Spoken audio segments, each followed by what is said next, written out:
Christmas time again. Hey, everybody, welcome in. It is the Pillow Talk edition of Pugs and Parker. We do this every, I don't know what. Hold on. Let me get James in here. There he is. Hey, James. We do this what? Every whenever. We say we do it Monday through Thursday, but rarely does that happen. I feel like we haven't done that. I just want a little Christmas music. Please do. I'm in a Christmas mood. Yeah, I'm wearing my Toadie's Christmas sweater. Hey, look at you. I didn't even notice that. I don't have a Christmas sweater. All right. That's nice. That's very nice. That's not even an ugly sweater. That's kind of a cool sweater. Hey, Jeff. Hey, Byron. All right, so we haven't done this show in well over a week. Since Monday. Since Monday of last week. Was that it? We're not going to do it tomorrow either because we've got the final installment for this run of Mansplaining happening tomorrow on Tuesday night. So, yeah. So we've got that. But then Wednesday, right? You good Wednesday? You good Thursday? I am good Wednesday and Thursday. Absolutely. Very good. Hey, I'm good to do Mansplaining tomorrow if I can weasel my way in there. Come on by. We don't care. Come on down. Come one, come all. Tomorrow night on 97 What the Freak. Let's see here. Hold on, guys. I've been running around all day today. I had a whole bunch of meetings this morning. Oh, no. No, it's not a tell. And that's why I apologize. I had to last minute cancel the high noon show. Thought I was going to make it back in time, but then I was like, even if I make it back in time, I don't have anything prepared. So, well, if you're not going to tell us why, then don't even bring it up. No, it was with HMS and the Black Whiskey people. My advertisers on the Mansplaining show. That's all. Just making sure they're happy. Just making sure that we're going to head into the new year with, all the same sort of gusto. Tell you what's funny is I heard Bob Lavelle ads for like 10 years without caring, and then I had to buy a house. I was like, "Where's Bob?" I was just him right now. And then when I had to go through this, like I sold and bought a house about this time last year, and it was like, man, if I only had like 6 months more to like plan this out and like actually have like my head out of my butt, because wife got a job and we basically had to start the process in 2 weeks. I don't know. It made me wish I had paid a little more attention to our old buddy Bob when I had the chance. I don't pay attention to that stuff. That's why I have friends like him. You're a non-homeowner, right? Well, no, but I have been at times in my past. I've been down that road a time or two. Okay, so it's been so long since we've done the show. You and I haven't talked about the amazing Christmas party. We hadn't told the story. Oh, that's right. So last Wednesday, chronological order. Well, what are you loaded for bear? I didn't even think we were going to do this, but okay. It seems like a little bit. We need to hurry because you don't realize it, but we're both loaded for bear with what all's happened since we did the last show. So I think it should start at the Christmas. What all has happened? The Christmas party? What happened in your life? Nothing happened in my life. What happened in your life? Well, the World Cup final was something, that was something. And it's not just the game. Like I had, it was a whole scene because I was down in New Orleans for it. But let's not tell that story first. Oh yeah. See, I was going to ask you about your, out of nowhere trip to New Orleans. Or maybe it wasn't an out of nowhere trip. No, I got family there now. I married New Orleans. Yeah, I guess that's true. Yeah. I have to go back there. All right. So last Wednesday night, we went to the iHeart, big fancy iHeart Christmas party. iHeart is one of the largest. What are they? I don't even know. Literally the largest radio station owning corporation in the country, an entity, period. Number 2 is Odyssey. Number 3 is Cumulus. Those are the big 3. And iHeart is bigger than the other 2. And iHeart's pretty much Cumulus plus Odyssey when you add up the station count. Yeah. And they focus on the larger markets. They got out of the small market business about 10 years ago. So these aren't little fuddy-duddy stations out in Bunny Chip, Nebraska. No, these are the big ones. These are the big stations with the big blowtorch signals and the high-priced morning guys and the general managers who make, millions of dollars a year. One of those kind of, big company. Big company. Okay, now you say they had a nice little soiree like it was almost a given. I just came out of the last 11 years of working for iHeartRadio in New Orleans, Yeah. and they had lame Christmas parties by the time I left. The first iHeart New Orleans Christmas party, they rented out the Steamboat Natchez, and we went up the Mississippi River while a jazz band played, and it That was sounds open. nice. It was catered and it was open bar. That was 2007. That Okay. sounds nice, and it was catered, and there was an open bar. Yes. Oh It man, was, the good old days of and radio. then after like the Natchez just went up about, I don't know, a mile, hell, I don't know, no one was paying attention, and came back, it dropped us off, and we were literally in the French Quarter. So I mean, you want to talk about one of the epic parties of all time. I remember back when I was on the Pugs and Kelly show, they rented out the ballroom at the Marriott, and me and Pugs and Sybil and a few of our best friends were hanging out with Vince Neil and his big movie third wife or whatever. And a bunch of porn stars too, if I remember correctly. We didn't have to be that 1053. specific. 1053 was so skeevy. Everything about us was skeevy. In hindsight, it was skeevy. When it's No, your first it radio was job, skeevy in the moment. Some of us knew it was skeevy. bro, that was my first radio job, so that's my Right. baseline. That is my equilibrium that I'm constantly trying to seek, like childhood trauma. That's a good baseline though, because that was a big time, well-funded radio station who did things right. And that was probably what year? 2006, maybe 2005, something like that. Yeah. Okay. So the Probably the last time they ever did something like that. last Christmas party I had at iHeartRadio in New Orleans, we had Subway catered to the conference room on the first floor. Oh no! And it was at 3:30 on a Friday when people just like basically took an hour off early to go down there and eat some free sandwiches. It sucked. I mean, we did like the Secret Santa, where we try and steal gifts from each other, but it was so miserable. And like 3/4 of our friends have been fired in the last 5 years. So, Hey, I gotta fix my mic, so I gotta unplug it for a second. So just keep talking. I'll nod along. I'm listening. and is there anything sadder? Is there anything more dismal than the Christmas party at the office with no morale? I don't mean low morale, no morale. When I started at iHeart Radio in New Orleans, it was still Clear Channel then, but there's 8 stations, and there were people on every station. And for the big 4 stations, they had all day parts manned locally. And by the time I left there, there's one person, basically on air person at 4 of the stations, and the other 4 are just running off some computer. It's basically Kit from Knight Rider got a second job in retirement and is now running the Hallelujah gospel station on AM, some number you've never heard of because you don't listen to AM anymore. And so it's almost like what kind of party would you throw after you storm the beaches in Normandy and you and your 4 friends that are left are going to celebrate? Would it really be that fun? And so that's the difference between the last Christmas party I went to at iHeartRadio in New Orleans versus the one we went to at iHeartRadio in Dallas. And I found this very invigorating because it was very hopeful. I had lost a lot of hope, and I'm like thinking I work for literally the biggest radio company on planet Earth, and this is all they can put together for a Christmas party. But you come to Dallas, they still have money.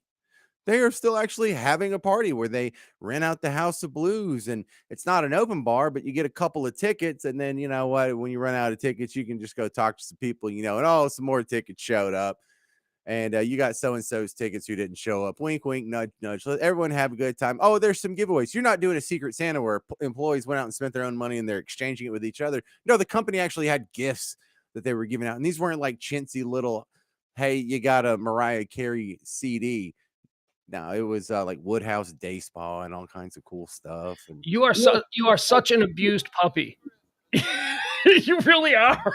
man, You Major have League been to through. play baseball. You have to carry your bags. You Uh, don't take a plane, you take a bus. Yeah, that's uh, what happened. I went from the show to AAA, and I was killing it in AAA, but I was still in AAA. but you went to a Christmas party last week that would be considered the show. Market 5, big city, and you were wowed by their Christmas party. Well, I wasn't wowed because I'd been there before. That was the baseline that I find to be normal. That's what I No, expect. look, the Christmas party you described in 2005 that Live 105.3 put on cannot compare to the thing we went to on Wednesday. The thing we went to on Wednesday was nice. It was nice. It was nice. It was a nice gesture by a company who probably got the room for free because they traded it for commercials. There was no open bar. There were no look. Radio is going through a difficult time. The mere fact that they were able to put such a nice thing together and even allow for 2 drink tickets, which, by the way, I told my friend who works in finance that he's like, yeah, so how was the party? He works for Goldman Sachs. And I told him, and he goes, oh, drink tickets, huh? I go, yeah. I don't know what's. He's like, yeah, we had 5 floors. Every floor was represented by a different world. There was lobster and shellfish on the top floor, and then there was steaks with carving stations. Oh yeah, we also had the spin doctors come and play. Then I'm like, what? I go, that's your. We work in radio, man. We are abused puppies. We think that, like, day old spoiled meat is like a treat when they throw it to us. Yeah. But also keep in mind that after I did, 3 or 4 years with y'all, then I went to a small market in Oklahoma for a year. But after that, I went to Sirius, where for their Christmas party, it was nice. They flew us. They paid for our airline tickets to go to New York just to go to the damn Christmas party. And what did they do? They didn't rent out the back room at Shoney's. They got the Hard Rock Cafe in Times Square, and they rented the apparently there's a whole theater underground there. God damn, how deep is that city? But that's what they did, is they rented it out, and I'm hanging out with Jay Thomas, Eddie LeBeck from Cheers or whatever, and he's kind of showing me around because he's the only person I knew there. And that was the Christmas party I went to there. The next year, they flew us up there, and they rented out some nightclub called Tao, like Tao, like the little yin yang. Yeah, sure, that's a famous place. Is it? Yeah, it is. You really know of that? Tao, yeah. Oh, I know. I'm such a hayseed. I know nothing. Well, it works for you. Yeah. So anyway, so like you're walking around, and there's beautiful women who are basically wearing pasties that have hors d'oeuvres, and it's like, I don't know. I think this is like a beef Wellington or something, but yeah, that's what life was like for a couple years. And then I go to New Orleans, and it's still cool. It's the Steamboat Natchez. And it's really just been degrading over the last 10 years. But it's the industry. The industry has been degrading. I mean, there was zero budget. There was zero budget, I'm sure, for this Christmas party. It's a new station. It's flipping. It's all done on trade? It's all done. Yeah, zero budget. The trade was, look, you're dark anyway on a Wednesday. There's no band there, right? There's nobody coming there. Give us on a Wednesday. Yeah, give us the room. By the way, my friend's Goldman Sachs party was on a Saturday.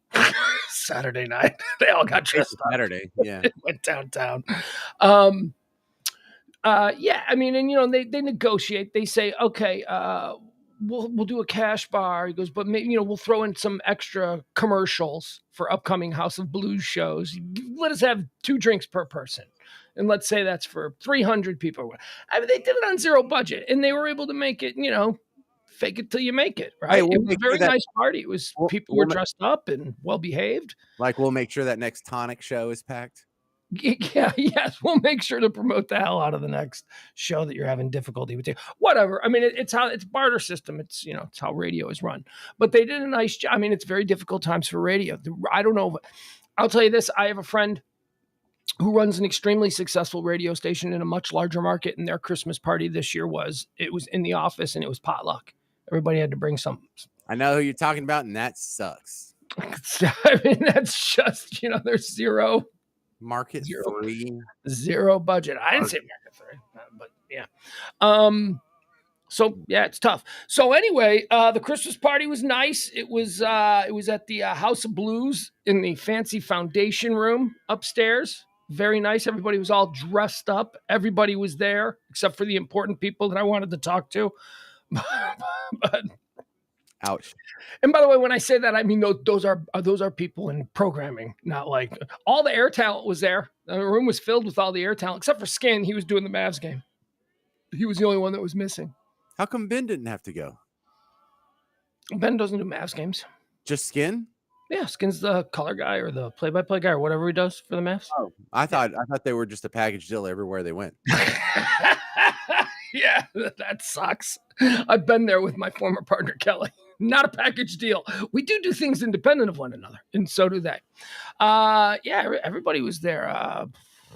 I don't know. Got any stories you want to tell, Well, Schwartz? absolutely, because what we have here is this sort of Voltron of a station that's coming together in the fact that they are taking elements from different radio eras and stations and forming them together into this new monster. Now, one of the concerns that it's not Hold on. Just thought maybe we'd drop in on Schwartz since he was there. Maybe he's got some stories. You can continue. He's probably not going to answer. I think tomorrow's a surgery day. is that important, really? Surgery. He seems to think it is. Although I'm telling you, if you gave me 2 weeks in like a bunch of Dr. Robert Schwartz. yeah, he's not there. You give me 2 weeks in like a bunch of YouTube videos, and maybe but like he'd stand next to me. I could do a breast implant. I could learn breast implant surgery in 2 weeks. Absolutely, left-handed. Tired of deifying these people.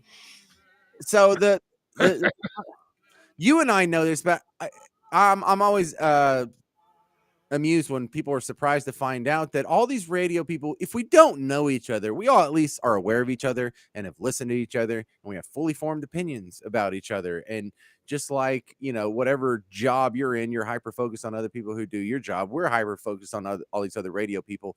So for the average fan out there who liked the hard line back in the day when it was Michael Reiner and whatever iteration was going on with it, and you liked him, it's a little different level than when you're listening to him and comparing yourself constantly to him, because you just did a show right before him, and what did he say different, and how does he approach it different, and that was one of the things that makes you like him about it, is because you're pleasantly surprised with the angles he takes, and you feel like you learn a lot from him. And so then when you're in the same room, you get to meet him. There's a moment of truth, Pugs. There's a moment of truth where you get introduced to Mike Reiner, and he looks you right in the eye. He goes, "Hey, Mike Reiner." And, someone's pointing at you. "Hey, this is, James." And you say, "James Parker." And you look in his eyes and you see if he goes, "Oh." And if he, right.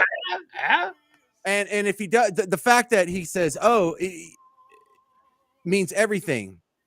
But he didn't say, "Oh." Oh. Nothing. Oh. You haven't made it on Reiner's radar. Not yet. Oh, man. And not that was, I didn't expect to be on his radar, but it would have been a nice bonus, because that's always, it's nice, and surprising when every once in a while you meet someone. It's like, hey, James, this is So Mark. what'd you do? What'd you do? You didn't get the recognition you wanted. How did you make your impact? How did you make your impact? You grab his nuts, like do that thing, nut check, really quick. Then you're that guy. You're the guy that nut checks thumped him real quick. Yeah, something like that. You just right on his forehead, and then you're that guy. You're the guy that thumped him in the forehead. So I you sheepishly walk away. Well, look, the comforting part about this is whether you're at a radio Christmas party or like a radio convention, there's certain environments you're in where talk and shop is totally expected and not weird, and actually kind of, it's one of the bonuses of going to these things. And so I just talked about 97.1 for a while. I was like, "Hey, like what you doing with the freak?" "Oh yeah." And I did make sure to steer the conversation into the fact that, "Man, y'all got 3-4 hour shows. That's too long, man. Wouldn't you rather just do a 3-hour show and add somebody else?" That guy. You became that guy. You gotta shoot your shot, I guess. Planting seeds is what I call that. That sounds a little sexual to some people, but I'm using the horticultural metaphor there. Planting seeds is what I call that. This must have been going on while Kelly Raspberry and I were in the corner making snarky comments about everybody. Dude, I'm not to be inappropriate. I'm happily married, yada, yada, yada. I forget how hot Kelly Raspberry is. And I know a lot of people think she's cute. But she's lovely. I have a borderline fetish for redheads who are pale and tall. Is she a redhead? I don't know if she's naturally a redhead, but she always shows up with red hair. So yes, and in my observation, she is just hitting the mark, and she has a cute face. And she's a lovely person. She's got a boss bitch kind of vibe that I just really have always liked. Right, and she's at the party, and she's so cool. She's like Molly Ringwald in the 80s. Like, she's at the party and doesn't even look like she's having fun. I hate my dad. Oh, our girl Lindsay's in the chat room. Let's say hi to our girl Lindsay. Hey, Lindsay. What's she got saying? Well, I mean, iHeart isn't just a regular radio company. It's as we were talking about earlier, it's the biggest. It's the biggest. And Lindsay was there. Lindsay was at the party. Wait, she typed the same thing twice? Yeah, yeah, she hit the same thing twice. That's all right. All right, do continue. So Okay, you were so I was trying to push a Pugs and Parker show. I Uh, didn't say Pucks and Parker no, you because don't. it's dumb if he doesn't know who my damn name is. So why Right. even like he gives a crap? He doesn't know who I am. So I've established that. I'm just saying, like this whole idea of adding shows and working less, wouldn't that be great? He Uh, doesn't. He doesn't listen to nationally syndicated AM radio. I guess that's just all you like. It doesn't mean you're nobody. It just means that he doesn't know but that look, I was in you're a Dallas. host in your own right who has shows, all over the country. That's all right. Yeah, I was in Dallas though for a while, and I did Mavericks themes and Rangers themes and Yeah, things that I know could have that. possibly popped up on his radar, but I don't expect him to Right. remember that from 19 years ago. No. But here's the I did meet Kelly Raspberry. This is like the fourth time I've met her. Didn't remember me either. I suck, dude. Like and I understand. I You're a get very it. forgettable dude. Damn, Hey, I look generic is my problem. hey, the whole Reiner thing. Don't feel bad because I mean I knew Reiner years ago, of course, and then worked with him when we jumped over to the boat. We worked in the studio right next to him, saw him every day, and he was brought over. I'm talking to Kelly Raspberry. Bayless walks by. Danny Bayless walks by, who I love. Who I'm like just such a freak for Danny. Danny walks by. Danny stops. Pugs. I'm like Danny. Big hug. Right. So now we're all standing. Reiner sees Danny there. Reiner comes over to find Danny. Now it's Reiner, me, Bayless, and Kelly Raspberry, and Bayless introduces me to Reiner, like, "Hey, look, it's Pugs." And Reiner goes, "Oh, hey, how are you?" He gives me the whole gruff thing. And Th- he But didn't wait, remember. then he did that thing. He did that thing. I got bodied by him. You know when there's three people standing there and one of them turns their back so that one of the people are pushed out? Ryder Already moved bodied down. me. He bodied me, and Bayless goes, "What are you doing?" He goes, "What are you doing to Pugs?" And Ryder goes, "Where's Pugs?" And Bayless goes, "Right there." And he goes, "Ah!" Like he didn't even know that he had met, doesn't recognize me, doesn't know me from anywhere, but had to be. It was a very funny moment because he totally. I was for like a minute a person that he did not want to be standing by, so he bodied me, and then and then he heard I was at the party and went, "Where is he?" And I was right behind him. So I Well, thought that's that good. At was least a he funny little remembered. moment with him. Yeah, he like at least secondary remembers you. He Yeah. didn't. Right. Not to the face or anything, just and I also have the benefit of a crazy name. So, So I was super excited to meet Danny Bayless too because as a former, I wasn't a P1 of the ticket, but I was almost a P1 of the hard line. And you did the same thing that he did. You have the same job description. What he Me did and for the Danny Bayless is just me, but 10 years ahead of me. So like when I was listening to Danny Bayless and working for you, I'm about where he is then, but now he's like 10 years ahead of me. The guy that can actually play music and write songs and still has a snarky burn down the world attitude. Now, hold on, before we coddle. Look, Byron Breaking Bad on the raspberry. How dare you, sir? You don't know. You don't know an angel when she flutters down from heaven right before you. Dude, when you're on the level of Kelly Raspberry, the She don't amount of even know people Byron. the amount of people who come up to you and ask you for your time is greater than the amount of time you have. So you either turn into a diva turd or you don't go out.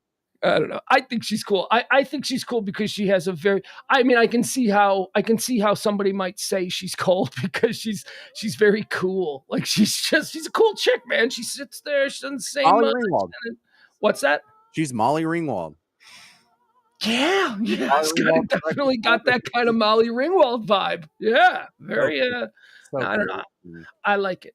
I All right, want to so be friends with her. So meeting Danny Bayless was fun because I have things that I can talk to him about that I know he'll be interested in because I know all about him and his work you guys and are very similar. You guys are yeah. extremely similar. The talent, and I'm not just blowing smoke up your ass, but the talent and the X factor that he brings. He is an X factor in a radio show, meaning he's not the driver and he's not the sniper. He is something that cannot be accounted for, and when it's missing, the show suffers.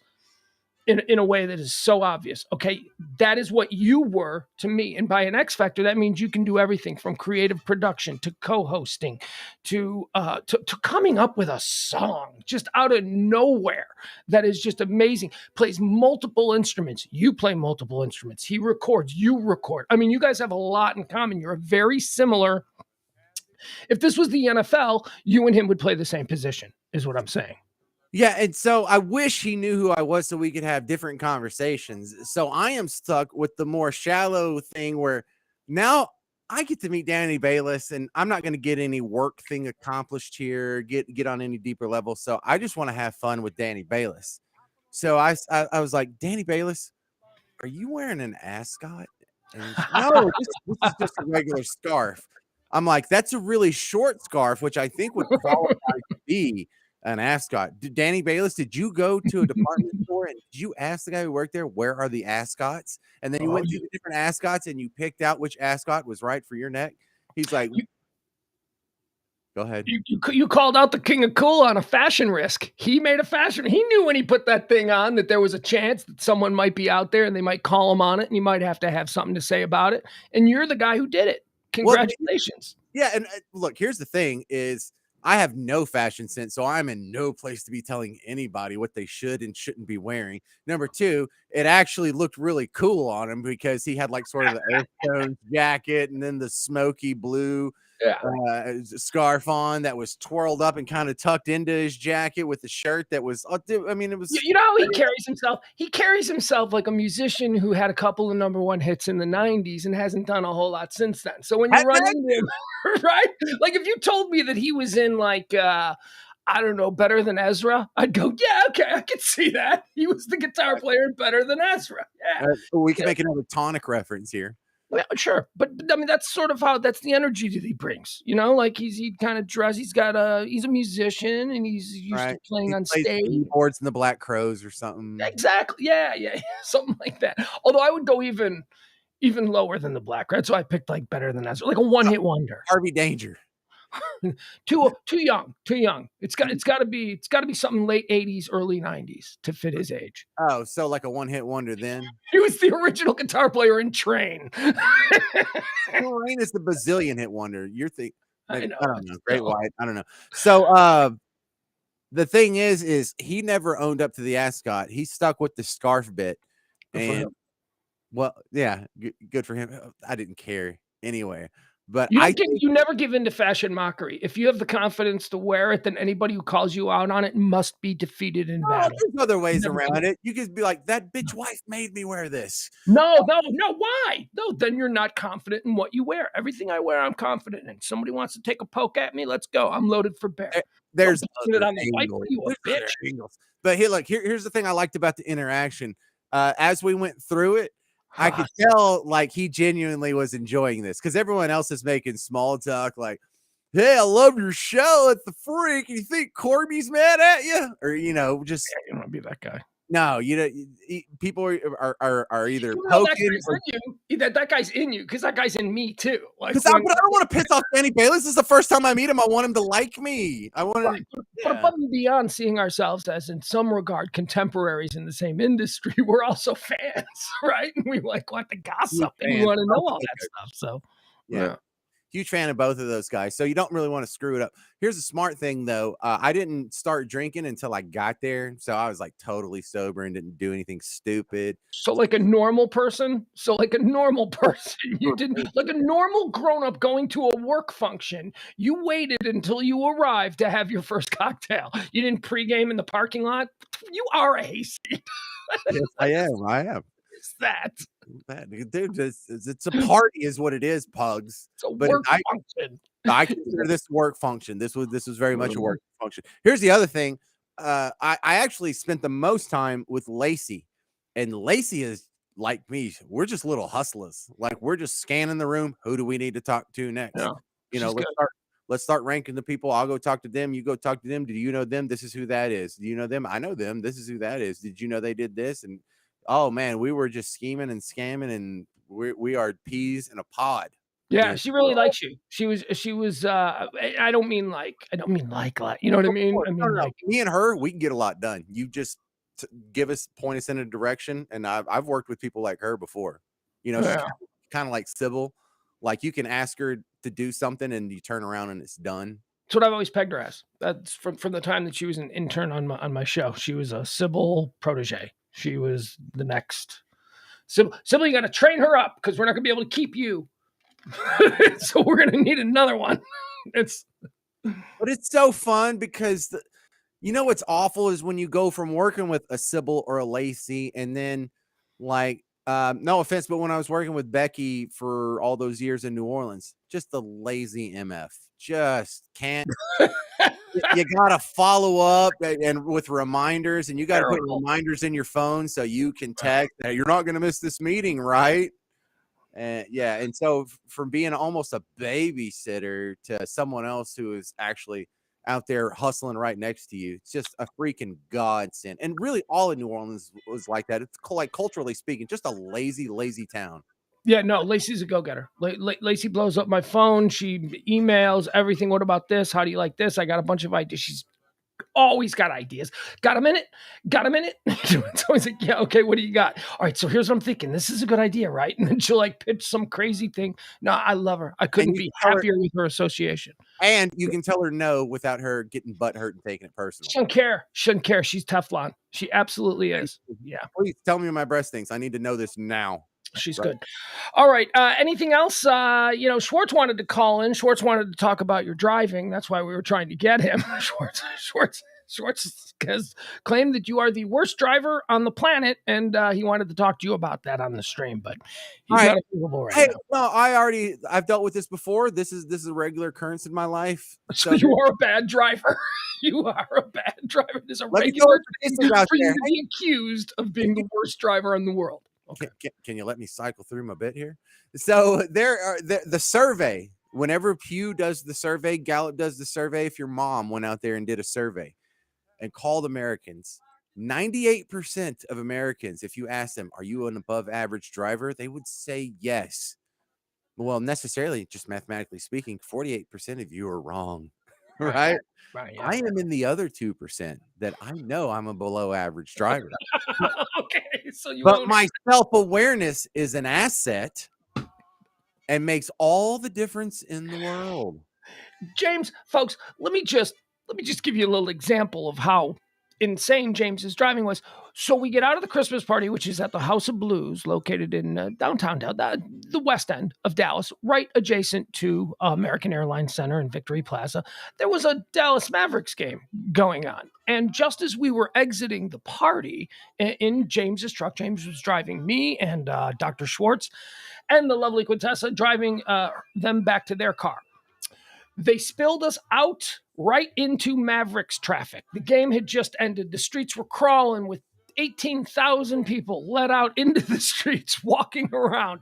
There are policemen blowing the whistles, cars, people going, cutting in front of other people, guys yelling at each other's windows down. People, I don't know if they won or lost, but people banging on car hoods. Hey, Mavericks! All that kind of stuff. Pandemonium is going on. And James is oblivious to all of it. He's telling stories. He's in the middle of conversations. And he's got people everywhere. James almost hit the same Mavericks fan twice on 2 different blocks. That's how insane his driving was. That okay, good. Yes, good. We remembered it too. There was a guy in the truck. So there was a big, heavy-set guy walking in a crosswalk, and James jumped the light a little bit and almost ran him over. And he turns back, you son of a bitch, and he keeps walking down the street. James makes a right, gets stuck in traffic again, comes to the next street, and is making another right. And guess who's in the crosswalk again? The same old dude. Guess who jumps the line again? James almost runs him over a second time. Well, no, look, I think it's unfair that I'm automatically a bad driver and he's not a bad pedestrian. Well, he was probably drunk into the game, and pedestrians have the right of way, and you almost killed him twice. The same guy in a sea of 10,000 people, the same individual on 2 blocks, 2 separate streets. It's like we went around a block, and there he was again. Then what was the other thing you did? You made a U-turn. I jumped up on a curb at some point. Well, that was in the Yeah. parking lot? No, when you pulled into the parking lot to get Schwartz's car, you entered through the exit, and your pickup truck was too big, so you jumped the back curb. The car was on three wheels for a moment, but That's you what just the truck's powered through. for. Yeah. You just hit the gas and powered through. And then we were, of course, going the wrong way in a parking lot. I mean, look, it was just a couple of situations. You just weren't good under pressure. That's all. A lot of people, or you were great under pressure. You don't let the people Oh, bother I you at all. thrive. I absolutely, I thrive in this situation. This is my time to shine, driving through pedestrians that are drunk. But look, when people, like they complain about violent video games, like triggering mass shooters. Now, if Grand Theft Auto really did like have some sort of behavioral effects, everyone would be driving like that, not just my dumb ass. People be jumping curbs all the time because that's what you do most of the time in Grand Theft Auto. So as long as everyone's not driving like me, y'all can go pound sand with your violent video game theory. I am the exception that proves the rule. Here's what I would say. I would say if you were to ask me, are you a good driver? I would say, no, I'm not a good driver. I'm a driver. I'm a driver. I'm an experienced driver. I've been driving a long time. But, sometimes, I don't know. I don't know. I wouldn't classify myself as a great driver. I'm capable in snow, right? Because I'm used to that, which I guess is a skill set that not all drivers have. So I got it. Yeah. Yeah. So I mean, I'm good with counter steering and steering into a skid and not using the brakes and knowing how to drive in bad snow. So I guess I got that as a skill. What I would say about my driving is that I am better than average only because I know I'm average and I'm very careful. I'm like a real careful guy. Like I check my blind spots. I signal all the time. Like I signal. You probably never use your turn signal when you're No, no. changing lanes on the You know what highway. I do? What do you do? When I'm drunk. That's when I check my blind spot every time. Yeah. I come to a complete stop at every stop sign. When I'm drunk, I am in do not get pulled over mode. That's how I drive. And when I'm sober, not so much. I know. Anyway, it's good times. All right. Anything else for the Christmas party? I had a couple other people that I want to mention who we hung out with. Billy the Kid. How wonderful would it be to grow up and be Billy the Kid? I mean, that dude's just. I look at his life and I go, oh, I want that life. What That's sucks? what I want. Me and him are the same age, and he's just wildly more successful than me. And so, like when we worked together back when I was on 105.3 and he was on 100.3, I mean, he was like up here on the hierarchy and I was down here, but we're the same age. Like, how did he get up here and I'm just down here? He started earlier, different paths, Oh, you mean much more successful path is what you mean, because now he has a nationally syndicated show and he owns a restaurant and and he looks like $1,000,000. Billy looks like $1,000,000 every time I see him, and every time I see him, I go, "My God, you do not age." The dude is. It's got to be like 40. Well, he's 46, so he's 46 years old. 45. Thanks. Handsome as hell. Although not like here's the thing I would say about Billy. Billy is not George Clooney handsome. He's not Brad Pitt handsome. He's just got such a style, swagger, and confidence that whatever it is he's working with is like magnified. I don't know how to explain it. Anyway, I love it. It was so good to see Billy. Also, wait. To Billy the Kid's credit, he did remember me. He was a guy that sure. When I said James, he goes, "Oh no, yeah." I didn't even have to say Parker because we really did work together for about 3 years there, and I always thought that was one of the wild dichotomies is in adjacent studios to 105.3 to where Pugs and Kelly was. One of them was Russ Martin. The other one was Kiss FM. No, it wasn't Kiss FM. What was it called? Hit Hot 103. Hits. Hot 103. Wasn't it Hot? Yeah. Hot 100.3. Hot 100? Yeah. Yes. Hot 100. There you go. I still have like one of their shirts in my closet. It was our knockoff Kiss format. That's right. Look, Fitz knew who I was, and Billy the Kid knew who I was, and Bethany knew who I was, but Russ Martin never knew who I was. Right? Hey, Fitz and Bethany are still married? No, I didn't know. What? Oh, yeah, man. Fitz and Bethany got married 20 years ago, 15 years ago now. They got a bunch of kids. They're happy. They are wonderful. He already had like 6 kids or something, didn't he? fits like the sex. Yeah, I think he had 4 kids from the first chick that he didn't marry, but they kept having kids, and he would date other people, but still have kids with this chick, and then he got with Bethany, and I'm like, I don't know what's going on in the world, but they seem happy, and I'm a loser, so I don't question other people, and that's all fine with me. But he was super nice to me. She was super nice to me. Billy the Kid was super nice to me, and it turns out that this other guy didn't know me, didn't. Right, and I think that's an excellent measure because I was an absolute loser who had accomplished nothing back in those days, and Billy the Kid still remembered me. I've done a whole lot since then, but what a good dude. And yeah, he looks like one of the mannequins at Neiman Marcus, like a khaki pea coat. Who would even wear that? No, he's just such a cool guy. I just All big right, fan. now let's go to the other side. Who else was really cool that was there? I would like to shout out Groobs. Groobs Oh, is such an Cruz was enthusiastic awesome. Yeah. dude. Like, where did he come from? Because he was shot out of a cannon. Like, he was so happy to be there. Was he out of the business for a while? Is that why he's so excited? Yeah, Groups left the tickets, and then he went and he was the in-stadium DJ and fun ambassador at Ranger games. That's a good job where, you do that for the so that's what he was doing. And then he came back.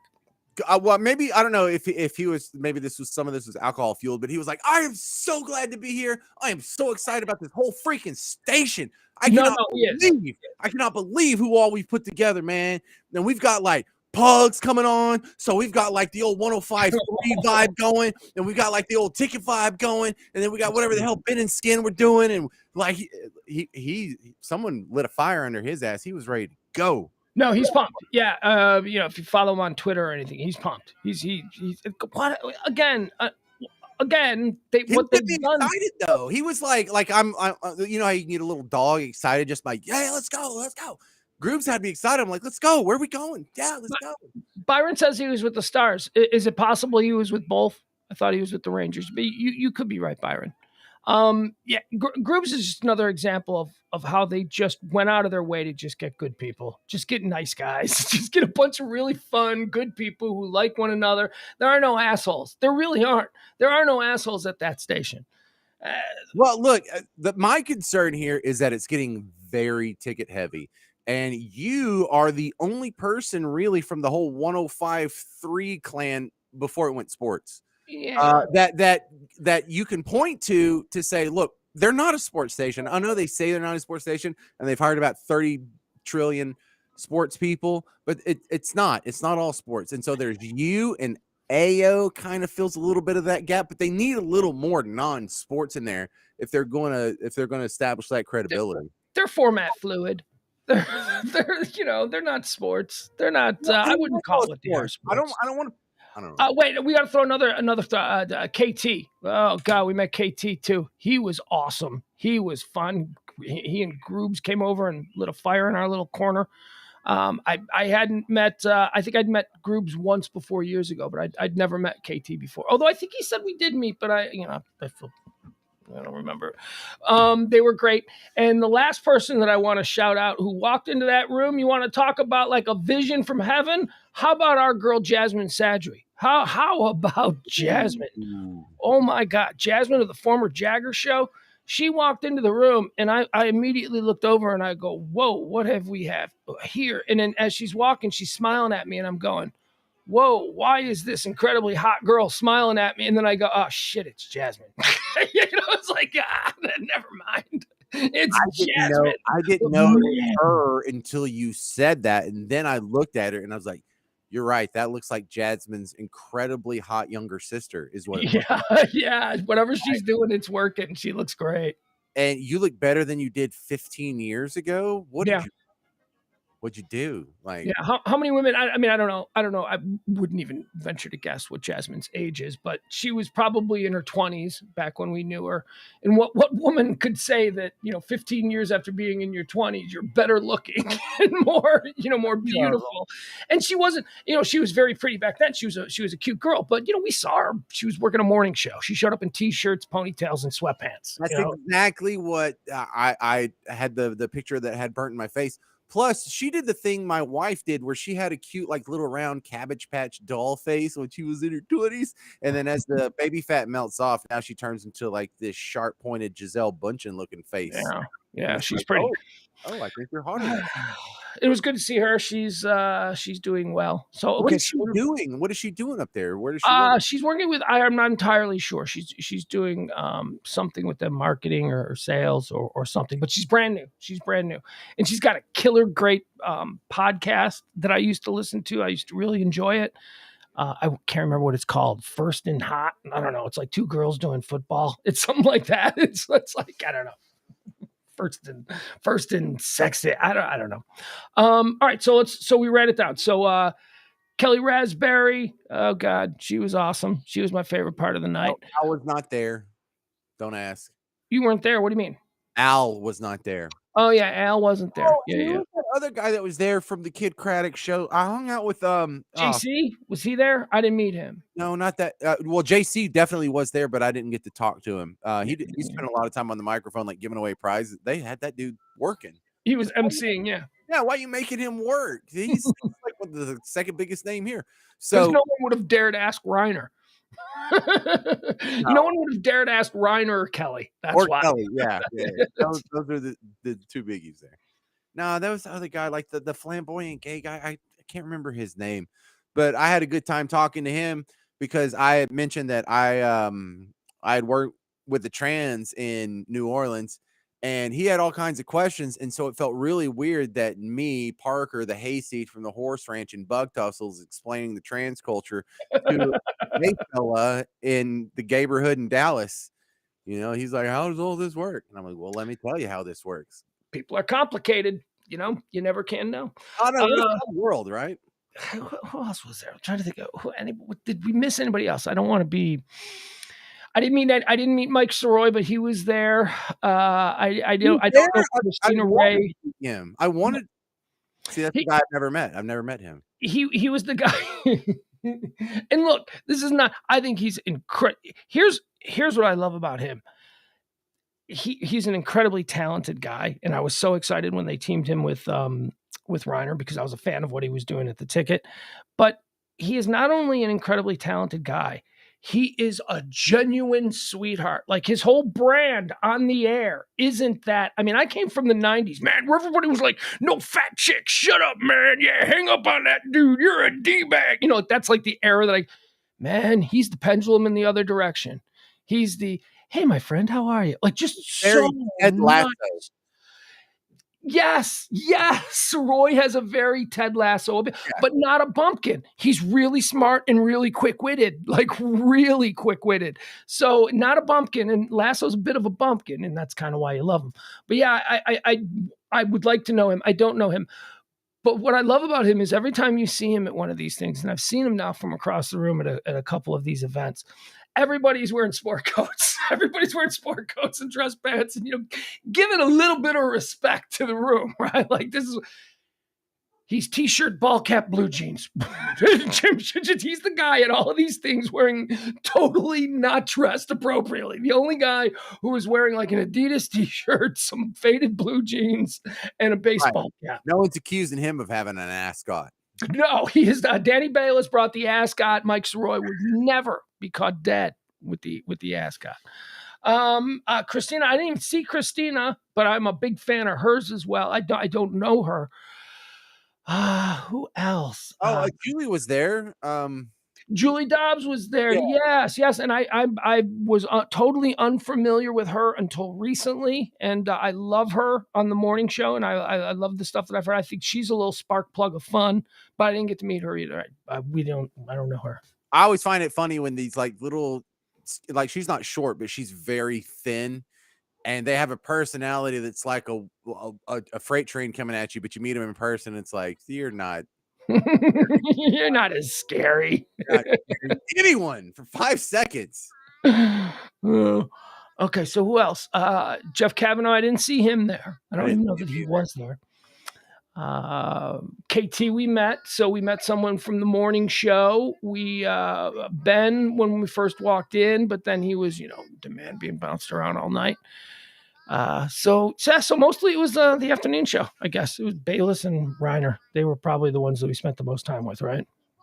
Definitely. And I also like meeting whoever Schwartz is dating because Okay, whoever Schwartz is dating is not the proper way. He's in a committed relationship of multiple years with this one, so this well, one's I sticking know around. God, that came out really Yeah, more shallow than I intended. and it But might even make her think that maybe she's one of many when she is not. So yeah, well, yeah. first off, a lady, I totally divorced from Schwartz's social life. However, people listening can agree that wouldn't you like to know what a 60-year-old plastic surgeon who probably makes $1 million or so a year and is actually quite attractive, about as hot as you can be for a 60-year-old man. I mean, he's literally used to be a male model, right? Yeah, So he was a model. Yeah, literally a male model. So like, what if you're like the hottest, most you like physically speaking, you're attractive. He's still in good shape. He still has muscles and everything. He's he's got in the very whole good thing shape. going. You not only have a cool job, but it's a prestigious job and a job that if you're a woman, being married to a plastic surgeon has all kinds of awesome benefits. And then Sure. the money thing on top of that. And then on top of that, he actually isn't like some socially awkward nerd. He is witty and like cool to hang out with and nice and sarcastic. So like a guy that has everything, you're like, what is this guy dating? I need to see. I need to see what this guy's pulling down, right? Okay, yeah. It's got to be tremendous. It's like Amel. Amel's like such a cool dude. And it's like it's got to be tremendous. Amel's never dated a Nate.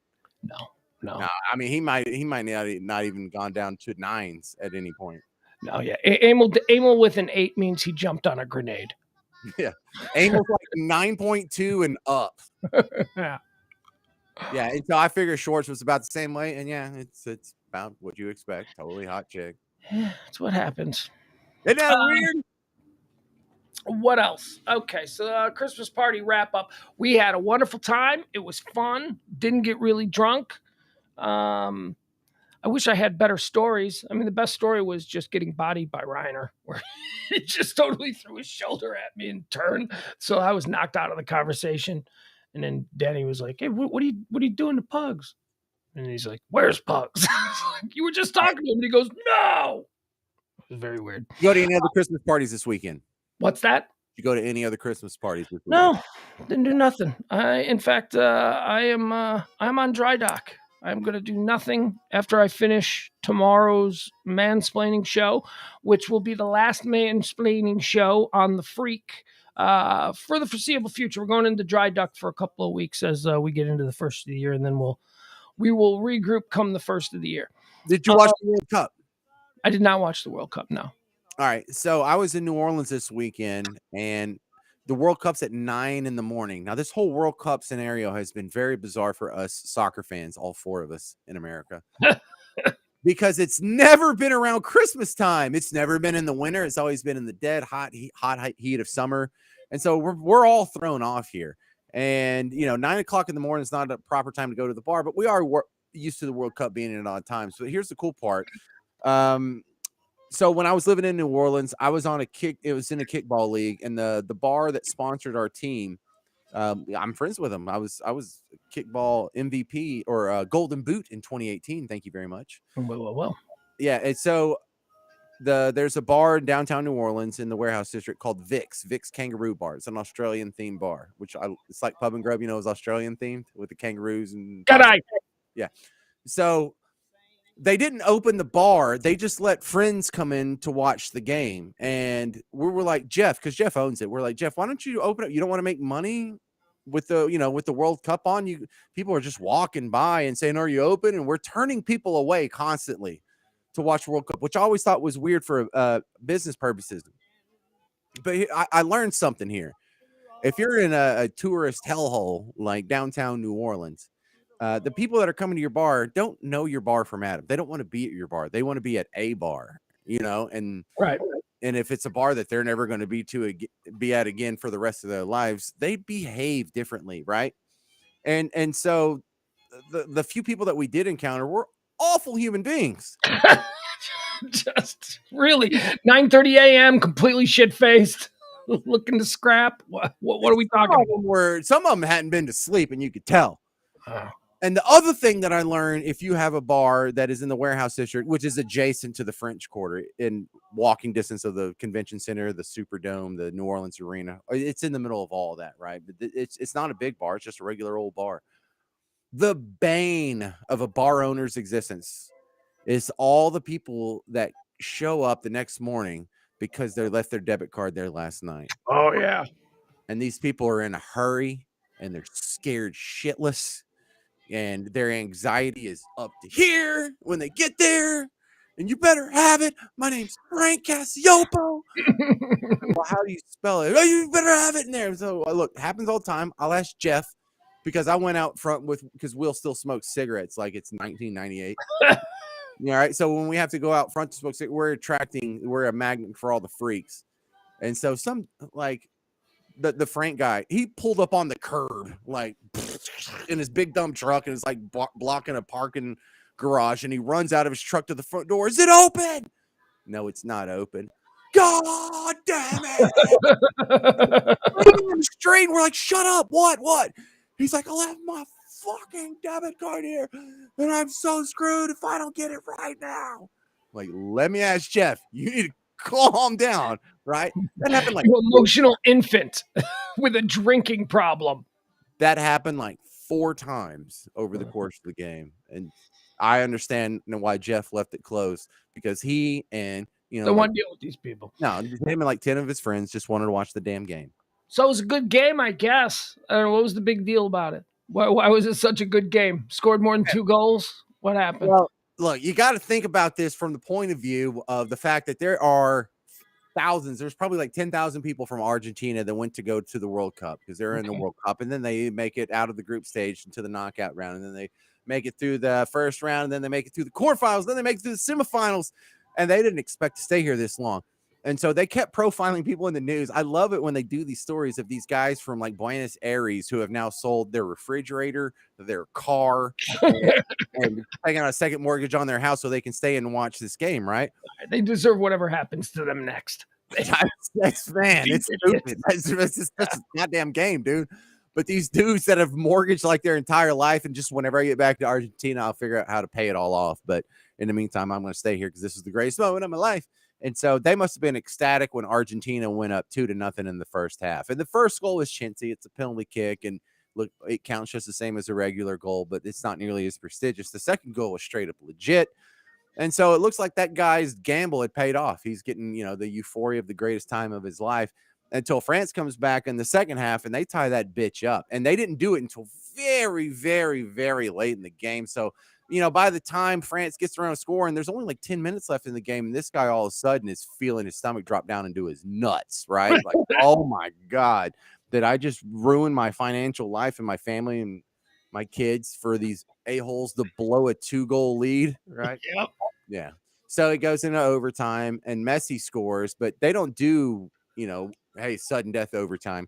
You got to finish it out. And France comes back and gets another goal. And so just the roller coaster that these people must have been on. If you're that guy that mortgaged your life from Argentina, you're like, oh my God, we're winning 2-0 for the whole game until the last 10 minutes. And then, oh my God, I made the greatest mistake of my life. And then Messi scores, and you're like, oh, this was all worth it. And then Mbappe scores, and you're like, my wife is going to leave me. And they end up winning. They end up winning in the shootout. And your wife's probably going to leave you anyway, but you had the experience of a lifetime. So my whole thing is that why did they play the game? If it could just be settled with a shootout, why are you wasting everybody's time with 90 minutes of ball going out of bounds, ball being kicked into nowhere? Why are you wasting everybody's time? We could gun through an entire World Cup in an afternoon if you just did it with shootouts. That's how you should settle all the games. That might be a sport I'd watch. It would be quicker. It would be more exciting. It would be more, one and done. Yeah, and this is a very important conversation to have for the soccer world that wants to break into the American cultural awareness. Is the fact that nobody likes this outcome, and nobody likes it when it happens in hockey either. No, man, those shootouts suck when they happen. Absolutely love them. It's the rest of the games that I love hockey shootouts. Love them. Are you kidding me? It's the rest of the game I can't handle. What's that? You don't like soccer shootouts? Love the soccer shootouts. That's why I'm saying that should be the game. The previous 90 minutes where they're running around kicking the ball out of bounds is just wasting everybody's time. You can settle it with a shootout. Let's do it.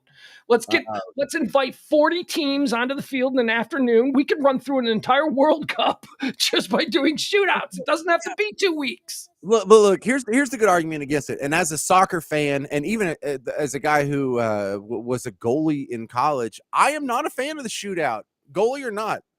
The other sports don't do that. Can you imagine if they did that in basketball? Like, well, it went to 2 overtimes, and so we're just gonna have a free throw contest. No, it would be first guy to make a half court shot. That's how you do it in basketball. Two guys standing back to back. That would be awful. No, you wouldn't. You'd have you'd have two guys standing back to back facing their own, and then you'd have like a basket filled with balls, and then they'd blow a whistle, and then they just have to shoot, and the first one to make a half court shot wins. We all go home. Okay, so Jeff, the owner of Vic's Kangaroo Bar in New Orleans, was making the point that because he's not a diehard soccer fan like the rest of us, that you play soccer for 90 minutes and then you play overtime for another 30 minutes. And then if you don't have a winner by then, you play this entirely other contest to decide the winner of the soccer game that you played preferably. But you're not playing soccer anymore. You're playing a different game. So, right. Why don't you just break out, Clue or Monopoly or Yahtzee or something? And just play it. Jeff gets it. That's exactly my argument. It's a very good argument. That you should just keep playing soccer until one of you scores, until you drop dead. Y'all can drop dead of exhaustion. No more subs either. Just let these guys limping around. Eventually, someone will score, and that might be better. Let me ask you this, because obviously it was the culmination of a very controversial World Cup, and it was a great way to go out. The games were absolutely terrible. The ones that I watched all the American games. They were boring as hell. The final game, exciting as hell, man. Everybody's talking about it. Game of the century. They're saying, all of this kind of stuff. How common is that? I mean, if they're calling it the game of that game is not, that game doesn't happen every week, right? That game is an anomaly where it was, certainly the stakes were high because it was a World Cup final, but just day in and day out, games typically aren't that tense and dramatic, right? Oh, definitely not. First off, they're rarely that even. There's almost always a team that goes out and it's clearly the better team, and they win 2-0, 3-0. So let me continue on then with my thoughts, since you've agreed with that.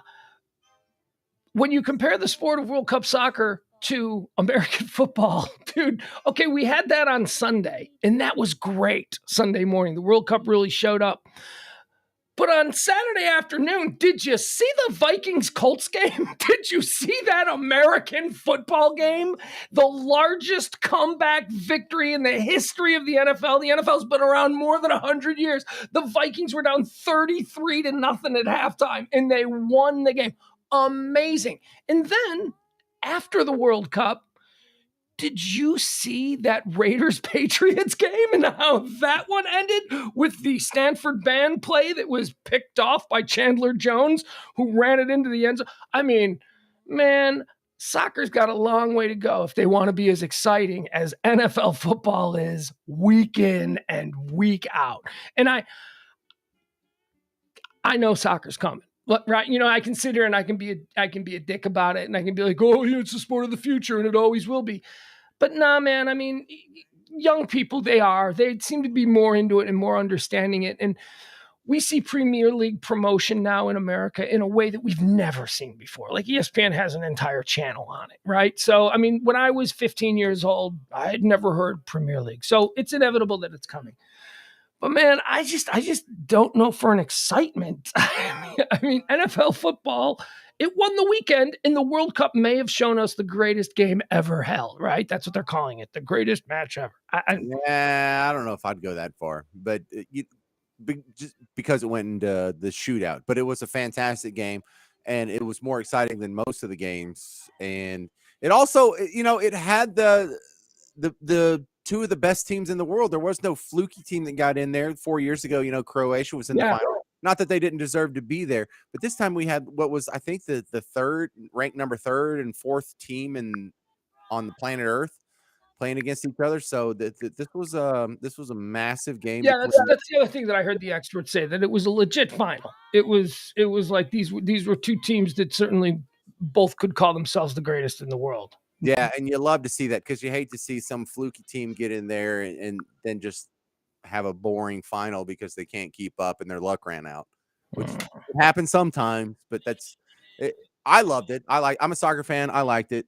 I still say that in order to pierce through the American culture, they're going to have to figure out about flopping. And I think they went a long way with that because there was a guy that got a yellow card for taking a fall for flopping. Smaller And fields. It's got to be smaller fields. Got to be a faster game. It's got to be smaller. You got to make them. I mean, I get it. It's a you're asking traditional for hockey. game. You're used to hockey, and that's what you're asking for. Yeah, something Well, with a little we more have speed indoor and soccer, and it's not excitement. That is exactly what I'm asking for. Something with more speed and more excitement. Yes, but not on ice. So I'm not specifically asking for hockey. All right, no show tomorrow. I was just going to invite him to come down to the mansplaining show. All right, guys, that's it. We'll do a high noon show tomorrow. We do that every day at noon. High noon, folks. High noon. It's all the topics. If it's trending, if it's a headline, if it's a current event, if it's something that people are talking about, I'll cover it at noon tomorrow. I don't spend any. I go through them pretty quick, right? And we don't spend too much time on any one subject. It's just designed to give you a nice little understanding of all the different topics that are going around out there. I missed today. Wanted to do today, but a couple of stories that I saved, though, from today that I'm hoping will still be trending so that I can talk about them tomorrow. All right, I guess that's it. Oh, we are taking Christmas donations if you're so inclined. Remember how we used to do that? The current situation with the other show is we're on hold. The noon show and the Pillow Talk show will continue. So don't you worry about that. Nothing's going to change there. I told you that in the very beginning. No matter what happens with these other projects. These shows will continue. So if you want to tip the show and help us out, we do accept tips. We're going to do that where it's not the way it was before, where it was the sole reason that the show existed. But if you appreciate the shows that we do, you want to send us a little Christmas gift in the form of a tip, you can do that at either the Venmo or the Cash App. But like I'm saying, we're going to still do the shows. I don't want to have to bring back the crowd supported show, and I don't think we're not there. We're okay, but it is Christmas, so whatever. What else? What else do I want to mention? I wanted to talk about this Ashley Graham thing today. Did you guys see this? Did you guys? Ashley Graham is the plus sized model. I wanted to talk about it with James, but he wanted to get into the Christmas show. She's like a plus size model, and I wanted to get James' take on her because you knew it would just be terrible, that he would just have an awful take. I thought we could get into that. So maybe we'll do that. Tomorrow night. No, not tomorrow night, because we got mansplaining. Oh, I keep forgetting. I'm trying to think, is there anything else? The lack of professionalism on this stream at the moment is just palpable, is it not? And the music was so low that I didn't even realize that we were out of theme. Oh, it's another John Hinckley song. No, we'll do this one. There we go. All right, okay, folks, that's going to be it. High noon tomorrow and continuing on high noon the rest of the week. And I'll be doing high noons throughout the Christmas week between Christmas and New Year's. I'm not going anywhere. I'll be here. Be stay for the professionalism. There you go. All right, folks. Merry Christmas. Ho, ho, ho. We'll see you tomorrow at noon. Bye. I am on a never-ending quest. I am on a never-ending quest.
let's go for a walk. Come on, CeeLo, let's go outside.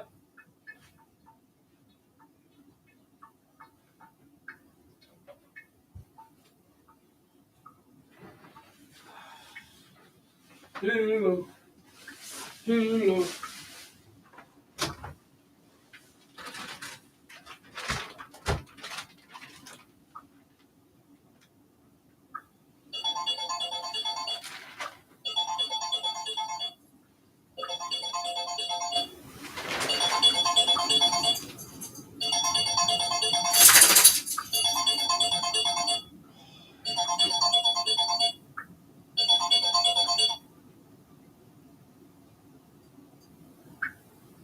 Hello.